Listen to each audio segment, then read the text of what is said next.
Shalom Bapak Ibu Saudara-saudara yang terkasih di dalam nama Tuhan Yesus Kristus. Mari kita awali hari kita bergumul bersama dengan firman Tuhan. Kita berdoa. Kami bersyukur kepadamu ya Allah Bapa Surgawi atas segala kebaikan dan kemurahan-Mu di dalam hidup kami. Hingga pada hari yang baru ini kasih kemurahan Tuhan tetap terjadi dalam kehidupan kami. Dan terpujilah namamu, mulialah namamu dari selama-lamanya sampai selama-lamanya. Pagi hari ini Tuhan kami hendak merenungkan kebenaran firman-Mu. Berfirmanlah Engkau Tuhan, kami siap mendengar. Hanya dalam kasih-Mu Tuhan Yesus Kristus kami bersyukur dan berdoa kepadamu. Amin. Bapak Ibu Saudara-saudara yang terkasih, firman Tuhan yang menjadi renungan bagi kita hari ini tertulis dalam kitab Efesus pasal 3 ayat 18. Demikian firman Tuhan. Aku berdoa supaya kamu bersama-sama dengan segala orang kudus dapat memahami betapa lebarnya dan panjangnya dan tingginya dan dalamnya kasih Kristus. Demikian firman Tuhan. Saudara-saudara yang terkasih, bahwa dasar kita hidup di tengah-tengah dunia ini adalah semata-mata karena kasih Kristus. Dia yang telah menebus, Dia yang telah memberi keselamatan, Dia juga yang terus beranugerah di dalam kehidupan kita, memberikan kasih-Nya, kehidupan setiap hari bagi kita.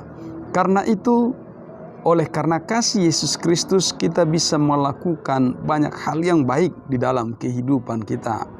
Tanpa kasih Kristus, tanpa anugerahnya yang terus terjadi dalam kehidupan kita, maka kita tidak bisa melakukan apa-apa dalam kehidupan kita. Karena itu sungguh Dia yang begitu berperan di dalam kehidupan kita. Karena itu saudara-saudara yang terkasih, apa yang menjadi bagian dari doa Rasul Paulus kepada jemaat di Efesus waktu itu, dan ini juga menjadi doa Rasul Paulus juga untuk kita yang hidup di zaman saat ini.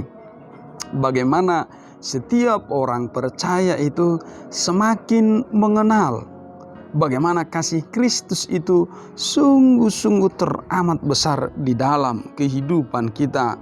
Bahwa ketika kita memahami bahwa hidup kita seluruhnya didasari, diwarnai, dipengaruhi oleh, digerakkan oleh kasih Yesus Kristus, maka sesungguhnya kita ini hidup oleh karena kasih-Nya.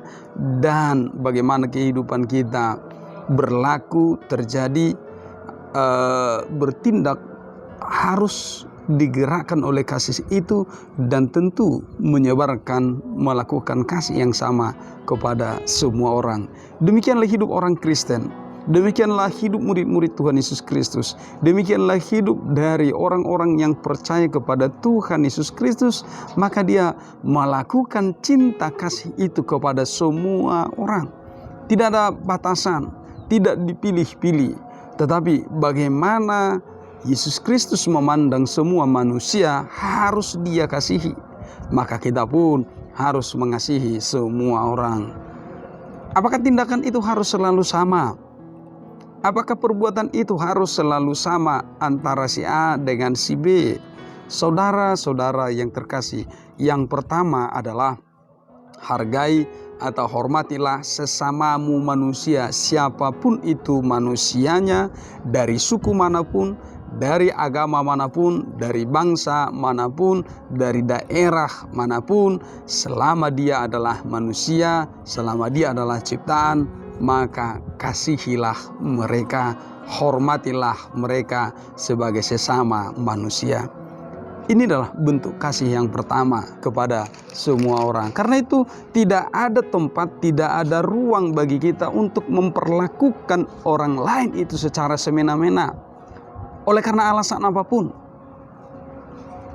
agama kita atau ajaran firman Tuhan di dalam kekristenan itu, di dalam Alkitab itu, tidak ada ruang atau tempat untuk melakukan kejahatan apapun, melakukan tindakan kebencian, melakukan tindakan kekerasan terhadap siapapun di tengah-tengah dunia oleh karena alasan apapun, ya.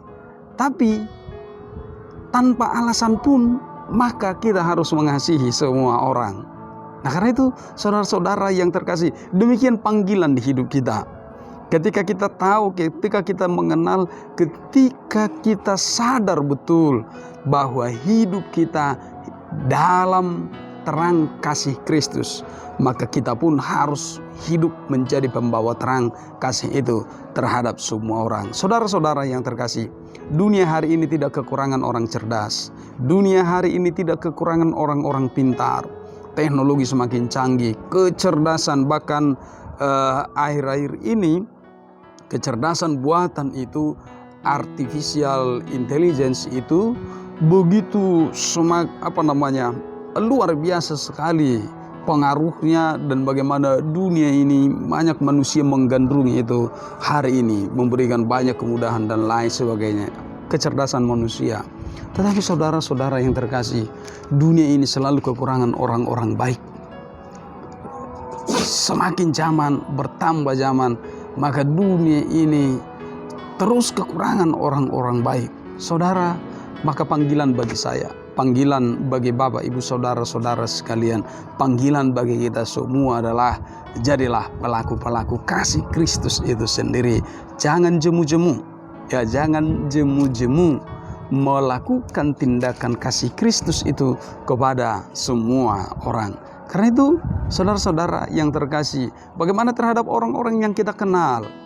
Kita kenal dengan baik, maka kasihmu pun harus lebih kepada mereka, perhatianmu pun harus lebih kepada mereka, tindakan-tindakan kebaikanmu pun harus lebih kepada mereka. Kalau ada keluargamu yang membutuhkan pertolongan, tolonglah, bantulah. Dan satu hal yang penting bagi kita semua adalah saling mendoakan. Doakan mereka. Kalau hari ini hidup kita adalah bagian dari dua Rasul Paulus sekitar 2000 tahun yang lalu, maka hari ini pun kita dipanggil untuk terus saling mendoakan di tengah-tengah kehidupan kita. Supaya apa? Supaya hikmat Kristus itu bekerja, terjadi di dalam kehidupan kita semuanya.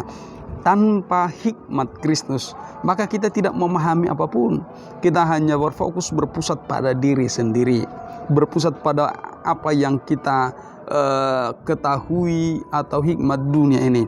Tetapi ketika kita memahami hikmat Kristus itu, betapa dalamnya, betapa luasnya, betapa tingginya, betapa lebarnya hikmat Tuhan, kasih Tuhan yang terjadi dalam kehidupan kita, maka kita menyelam di sana, maka kita bernari di sana, maka kita bergerak di sana. Untuk apa? Untuk leluasa melakukan kebaikan yang dikehendaki Tuhan dalam kehidupan kita. Karena itu, saudara-saudara yang terkasih, doakan kehidupanmu dan kerjakan apa yang kamu doakan itu, supaya itu sungguh-sungguh terjadi sebagai pengalaman rohani, pengalaman iman, pengalaman cinta kasih Yesus Kristus yang terwujud di dalam kehidupan kita semuanya. Amin. Kita berdoa. Kami bersyukur kepadamu ya Allah Bapa Surgawi atas firman hari ini yang telah kami dengar, yang mengajarkan kepada kami Tuhan, supaya kami bersandar kepada hikmat Tuhan, kasih Tuhan, ketika kami akan melakukan kasih-Mu bagi diri kami, bagi semua orang. Maka biarlah kami meneladani kasih Kristus itu yang begitu dalam, begitu luas, begitu lebar, begitu tingginya kasih Tuhan itu. Dan hikmat Tuhanlah yang bekerja di dalam kehidupan kami, agar kami terus menghasilkan buah-buah roh, buah-buah iman, dan kami menjadi pelaku-pelaku kebaikan di tengah-tengah kehidupan kami setiap hari. Terima kasih Tuhan, biarlah kami menjalani hari-hari kami di dalam tuntunan Roh Kudus, sehingga kami semua Tuhan tetap merasa aman, merasa nyaman, dan tetap merasakan pemeliharaan Tuhan terjadi dalam kehidupan kami. Terima kasih Tuhan, ampuni kami atas segala dosa kelemahan kami, agar kami kudus di hadapan-Mu. Hanya di dalam nama Tuhan Yesus Kristus, Juru Selamat kami yang hidup, kami bersyukur dan berdoa kepadamu. Kasih karunia dari Tuhan kita Yesus Kristus, kasih setia dari Allah Bapa dan persekutuan Roh Kudus memberkati hidupmu hari ini, esok, dan sampai selama-lamanya. Amin. Selamat pagi, semangat pagi, Horas.